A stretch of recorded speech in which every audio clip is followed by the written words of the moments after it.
Alhamdulillah, kabar baik, sehat, walafiat, sekeluarga.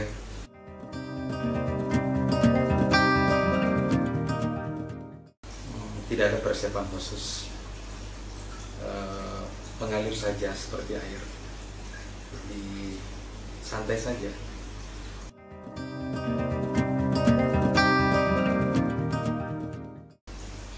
Ya, kalau ada caleg lain yang melakukan berbagai manuver politik, apakah dengan pendekatan kekuasaan, struktur pemerintahan, intimidasi, bahkan saya dengar ada juga caleg yang membagi-bagi sarung, membagi-bagi rokok, membagi-bagi gula pasir, bahkan ada yang membagi uang.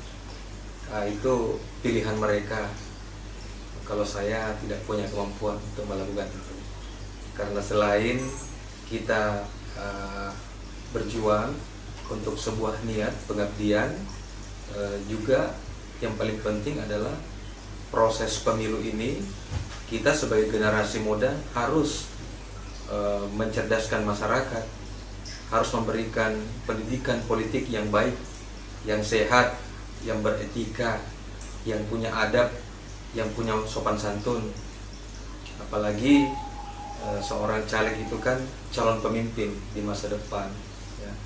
Tidak sekedar menjadi caleg, tetapi ketika sudah terdaftar menjadi caleg, berarti kita sudah bersiap lahir batin untuk mewakafkan diri kita pada sebuah proses pengabdian kepada masyarakat. Jadi saya tidak bisa melakukan cara-cara seperti itu.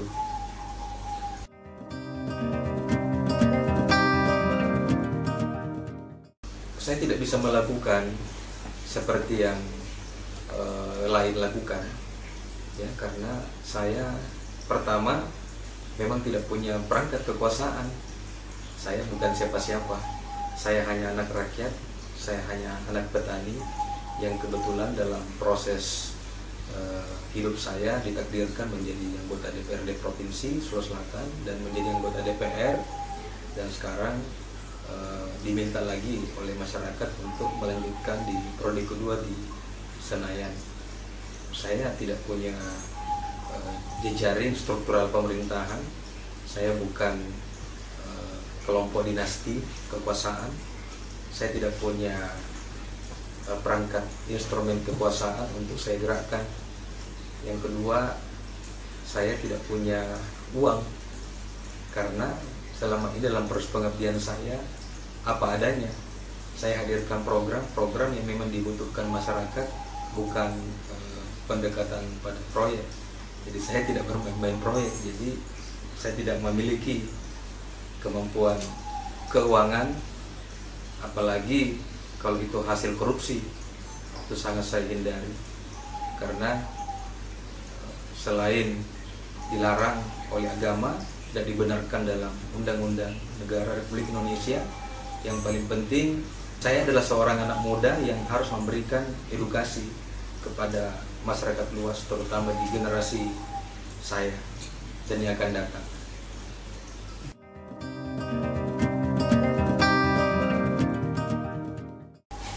Saya tidak panik, karena tidak semua masyarakat bisa seperti itu. Kalaupun ada masyarakat yang mau disogok, mau diberikan sarung, mau diberikan uang, mau diberikan gula pasir, mau diberikan rokok, pokoknya dengan pendekatan banyak cara, ya, yang dilakukan oleh para caleg yang lain, ya, itu hak mereka. Tapi yang paling penting adalah, pertama, selain itu melanggar, yang paling penting caleg-caleg itu sesungguhnya tidak sadar bahwa dia telah ikut serta memberikan bibit-bibit negatif terhadap proses pemilu yang tidak berkualitas.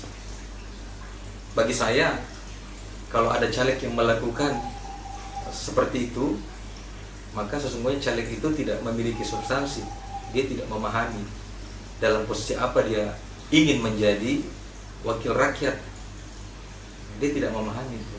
Dia tidak paham konten, tidak memahami substansi, dan mungkin dia tidak paham kalau menjadi wakil rakyat itu di DPR, anggota legislatif itu bukan tempat mencari pekerjaan, tetapi anggota DPR itu adalah tempat pengabdian. Jadi di DPR itu adalah tempat pengabdian, bukan tempat mencari pekerjaan.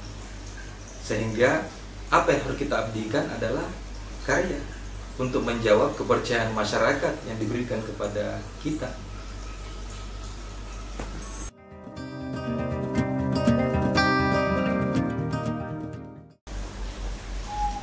Sistem politik kita memang sangat kacau ya. Tapi ya dari proses pemilu ke pemilu sesungguhnya semakin baik. Cuma perilaku manusianya ini yang tidak tertib pada regulasi. Seandainya mereka tertib, maka harusnya tidak seperti itu. Selain pada hukum formal yang tertulis, mestinya para kontestan pemilu itu, baik pilkada maupun pileg, pemilihan legislatif, harus ada standar norma yang harus disepakati, dan itu menjadi nilai di masyarakat. Sogok menyogok, budaya menyogok, apakah itu uang, sarung, bahkan ada yang saya dengar membagi-bagi bibit. Nah, bayangkan bibit-bibit para petani itu yang memang dialokasikan lewat APBN dari program pemerintah yang selama ini harus sampai ke masyarakat. Harusnya dari dulu sudah sampai, tapi ada kesan bibit itu sengaja ditahan dulu, kemudian dikeluarkan pada saat ini, pada saat sekarang, dan itu dipolitisasi. Pembagian bibit itu dipolitisasi. Bibit diberikan kepada rakyat, kepada petani, kepada masyarakat dengan membawa caleg-caleg tertentu. Ini kan pendidikan yang sungguh tidak bermoral, dan ini adalah proses pembodohan bagi masyarakat.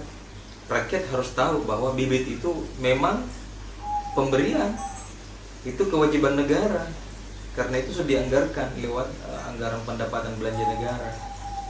Jadi tidak bisa mempolitisasi program. Ya.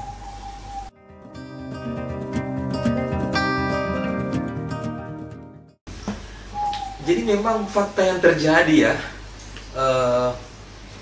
banyak caleg itu tidak hanya membagi sarung, tidak hanya membagi uang, tidak hanya membagi rokok, macam-macam manuver yang dilakukan sebagai proses pembodohan kepada masyarakat. Ada yang mengatakan bahwa masyarakat itu bodoh, masyarakat itu rusak. Masyarakat tidak bodoh, masyarakat itu tidak rusak.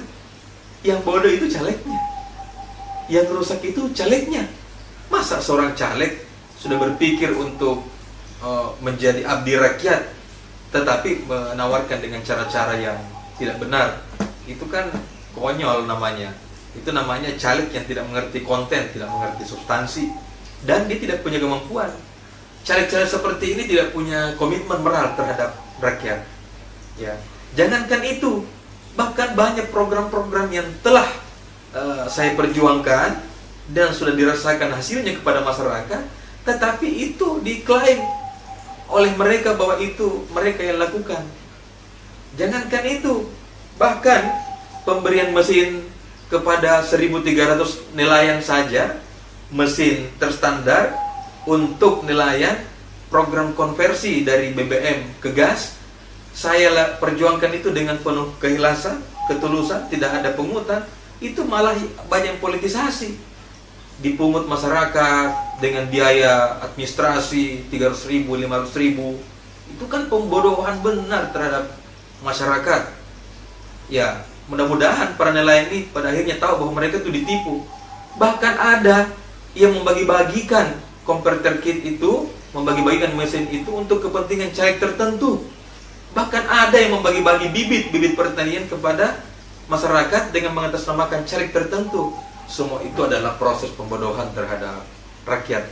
Mereka tidak sadar kalau rakyat ini dari pemilu ke pemilu semakin cerdas, semakin pintar, sehingga saat ini saya dengar ada proses upaya pembalasan, penghakiman dari rakyat pada saat momennya tiba. Apa itu? Ketika pemilu nanti, rakyat sampai akan melakukan sikap Rakyat karena cerdas, diambil sarungnya, diambil uangnya, diambil gula pasirnya, diambil rokoknya, diambil semua sogok-sogokan yang diberikan oleh caleg, tetapi masyarakat tidak akan memilih dia.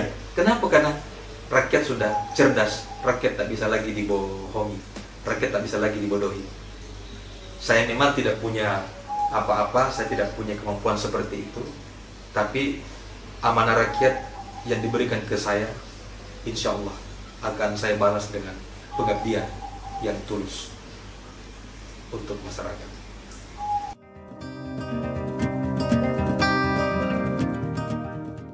Saya memilih pada jalur pengabdian di tingkat nasional. Saya ingin membantu daerah kita, daerah saya, Jeneponto, untuk keluar dari status daerah tertinggal.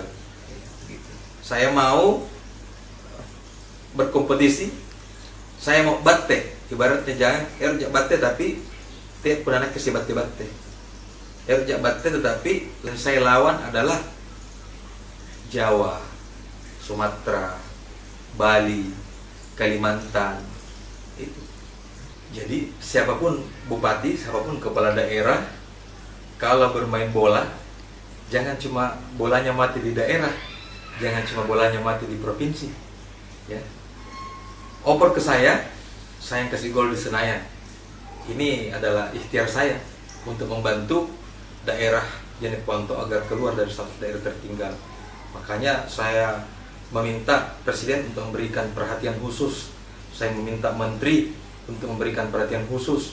Dan terbukti Menteri berkunjung ke Jeneponto, Wakil Menteri berkunjung ke Jeneponto, Sekjen dan Dirjen-Dirjen berkunjung ke Jeneponto, LIPI berkunjung ke Jeneponto, Badan Pengkajian Penerapan Teknologi datang ke Jeneponto.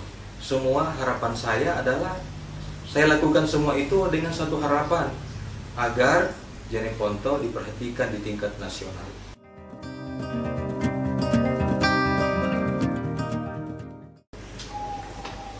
Ya, ibarat kendaraan ya, sementara laju-lajunya, sementara lari kencang, tiba-tiba dipaksa untuk rem mendadak. Ya kalau tidak rem nanti menabrak, atau kalau tidak rem nanti salah jalan. Sehingga dalam politik itu kita harus membaca fenomena secara global dan di tingkat nasional juga di tingkat lokal. Itulah yang dinamakan Iqra. Saya mengimplementasikan ini, makna Iqra dalam kehidupan saya, dalam medan pengabdian saya di jalur politik. Berpolitik adalah mulia, dan berpolitik adalah keniscayaan bagi saya untuk mengantarkan masyarakat sejahtera sekaligus memberikan perlindungan terhadap umat.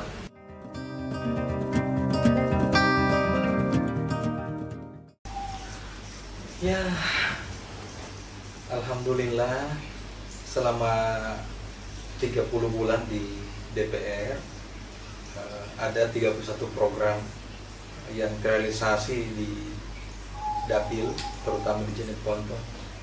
Tidak usah saya sampaikan di tingkat nasional atau di tingkat regional. Kebijakan-kebijakan pembangunan yang masuk ke Sulawesi Selatan itu cukup banyak, khusus di daerah pemilihan, terutama di Jeneponto ada 31 program. Ini memang belum cukup sih. Kita sudah memprogramkan sumur bor di berbagai desa, dan sumur bor pertama itu saya membawa langsung Menteri ESDM Pak Jonan, dan bukan ke kota ya, malah dibawa ke pelosok desa. Saya bawa ke Batu Jalan. Sepertinya dalam sejarah ini ada menteri di sektor teknis yang pertama kali menginjak Jeneponto. Jadi tidak sekedar meresmikan sumur bor, tetapi juga melihat berbagai potensi daerah yang lain yang tak cukup saya jelaskan satu persatu, tetapi dengan menteri berkunjung ke Jeneponto beserta orang-orang hebat yang ada dalam rombongannya, itu kan sebuah jalan ya, yang saya buka untuk mengeksplor kekayaan alam yang ada di Jeneponto yang selama ini belum kita lakukan. sumur bor ini mungkin sudah lebih 30 titik ya sumur bor itu, dan rata-rata desa-desa yang direkomendasi adalah desa-desa yang memang krisis air. Jadi diawali dengan deteksi lewat geologi, kemudian ada geolistrik, itu dilihat cekungan tanah, debit air di bawah permukaan tanah.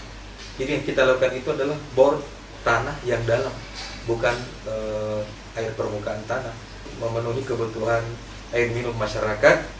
Dan ternyata tidak hanya untuk kepentingan air minum, juga diperuntukkan bagi hewan, ternak, dan juga diperuntukkan bagi para petani yang ingin bercocok tanam, ingin berkebun, ingin bertani.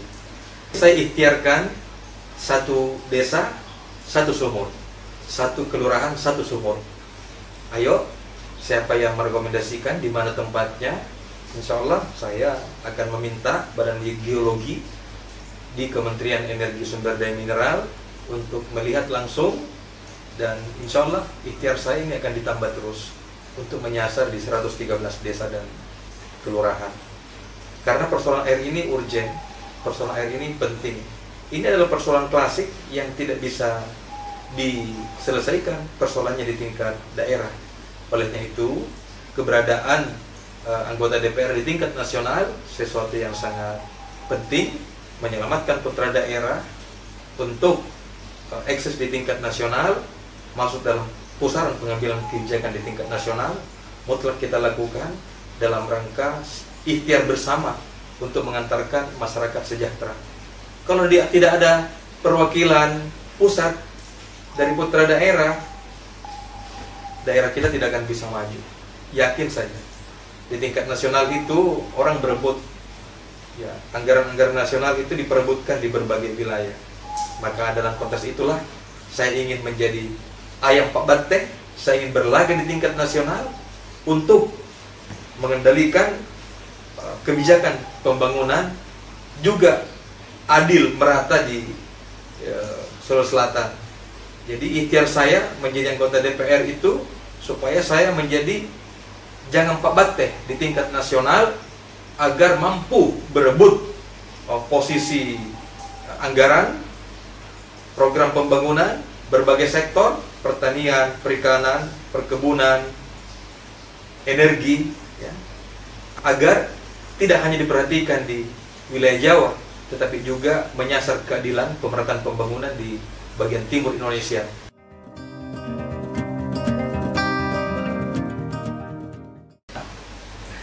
Ini harapan negeri selatan. Saya sudah merangkum berbagai persoalan-persoalan yang urgent diperjuangkan di tingkat nasional. Karena saya sadar, ya, menjadi anggota DPR itu, di DPR adalah tempat perjuangan, bukan tempat mencari pekerjaan. Sehingga harus ada konsep berjuang. Kalau ada anggota DPR yang tidak memiliki konsep perjuangan, ya untuk apa dikirim ke Tanah Jawa? Untuk apa dikirim ke Jakarta kalau dia tidak memiliki konsep perjuangan? Apalagi menjadi anggota DPR tidak ada kepedulian terhadap persoalan sosial, terhadap persoalan kemasyarakatan. Jangankan peduli, datang saja ke DPR malas. Datang juga di DPR cuma datang, duduk, diam, dengar. Saya berharap, ya, mudah-mudahan perjuangan saya yang saat ini sudah banyak masuk ke Sulawesi Selatan, terutama di Jeneponto, ingin saya lanjutkan. Sumur bor yang saat ini belum selesai di 113 desa dan kelurahan, saya berikhtiar mudah-mudahan ada sumur yang dalam seperti itu di setiap desa dan kelurahan. Saya berharap lampu jalan yang sekarang sudah banyak masuk ke daerah pemilihan, terutama di Jeneponto, bisa maksimal lagi. Target saya ada lampu jalan tenaga surya, tenaga matahari, memanfaatkan anugerah yang Allah miliki, tenaga matahari. Walaupun lampu PLN mati, tetapi lampu jalan yang kita programkan tetap menyala. Saya berharap lampu jalan ini ada di setiap dusun, di setiap desa. Insya Allah lampu jalan ini, lampu jalan tenaga surya ada satu di setiap masjid, satu di setiap dusun, di depan pemakaman umum, di tempat-tempat yang dianggap strategis, di tempat-tempat yang dianggap rawan, di depan sekolah, kemudian di tempat keramaian umum, di tempat-tempat yang memang dimungkinkan untuk bisa cocok. Ya, untuk apa ada energi? Saya dijuluki sebagai pejuang energi di Sulawesi Selatan. Tetapi untuk apa banyak energi yang masuk, tetapi tidak membawa manfaat dan kemaslahatan untuk masyarakat banyak. Saya ingin Jenet Ponto itu terang. Jadi tidak hanya ada PLTU, tidak hanya ada PLTB, tetapi saya berharap Jenet Ponto ini bisa kita terangi, masyarakat bisa mengakses lampu jalan, kampungnya bisa terang benderang di malam hari, sehingga tidak hanya kenyamanan sosial yang tercipta, tetapi kedamaian sosial juga tercipta karena keamanan terjamin. Saya berharap program konversi dari BBM ke gas yang sudah kita berikan kepada nelayan, mesin terstandar untuk nelayan 1350 unit. Sekarang saya minta lagi penambahannya, dan itu harus diberikan kepada masyarakat sesuai dengan peruntukannya, dan itu gratis, tidak ada pungutan.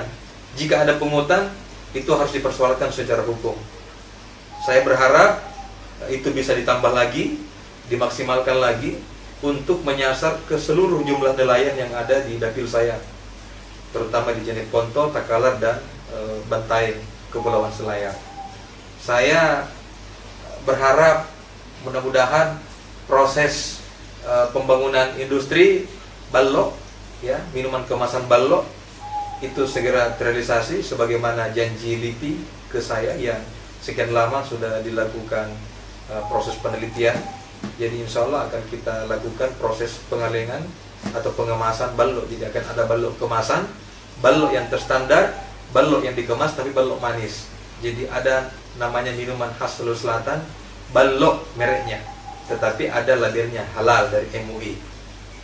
Saya berharap balok akan segera menjadi bioetanol, menjadi bensin, jadi balok menjadi bensin, sebagaimana yang kita programkan bersama Kementerian Energi dan Sumber Daya Mineral, juga bersama Pertamina, yang Balitbang ESDM dan Pertamina sudah melakukan riset selama beberapa bulan, dan hasilnya sudah dipresentasikan di Kabupaten Jenet Ponto.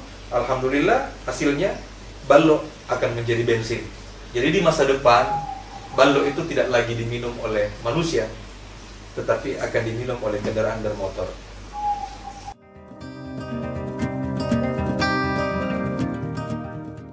Saya berharap pengeboran minyak yang ada di titik yang sudah ditemukan ketika berkunjung Bapak Archandra Tahar, Wakil Menteri ESDM bersama para ahli, bersama Lemigas, sudah ditemukan titik singkapannya di beberapa tempat di Jenet Ponto. Saya berharap perjuangan ini tidak bisa berhenti, perjuangan ini harus terus lanjut dan harus dikawal prosesnya di tingkat pusat. Kalau ini dibor, maka Jenet Ponto akan menjadi lumbung minyak dan gas, tidak hanya untuk memperkuat daerah, tidak hanya memperkuat Sulawesi Selatan, tetapi akan memperkuat cadangan minyak dan gas di tingkat nasional. Masyarakat insya Allah akan sejahtera, karena ketika ini dilakukan, maka akan banyak tenaga kerja yang akan dibuka, dan tentunya diprioritaskan putra-putri terbaik daerah.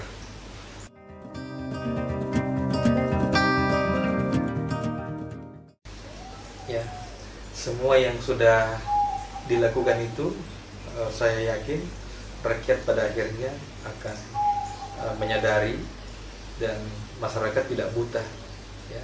Mereka berupaya dibutakan oleh proses-proses sogokan dari berbagai caleg, tapi masyarakat itu tidak buta matanya, tidak buta hatinya. Masyarakat tidak tuli, masyarakat itu cerdas, mungkin lebih cerdas daripada caleg-caleg yang melakukan itu.